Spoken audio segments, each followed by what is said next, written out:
ఇది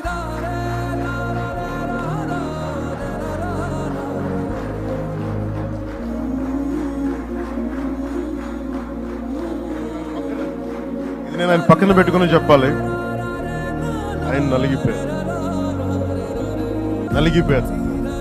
జైల్లో చూశాను ఆయన. పాపం భువనేశ్వర్ గారి బాధను చూశాను. నేను అనుకున్నాను, అమ్మ మీరు కన్నీళ్ళు పెట్టుకోండి, మంచి రోజులు వస్తాయని చెప్పిన మంచి రోజులు వచ్చింది. వారికి మనస్ఫూర్తిగా వారికి నా హృదయపూర్వక శుభాకాంక్షలు. మీరు అద్భుతమైన పాలన ఇవ్వాలి అందరికీ మనస్ఫూర్తిగా మీకు నేను తెలియజేసుకోవచ్చు.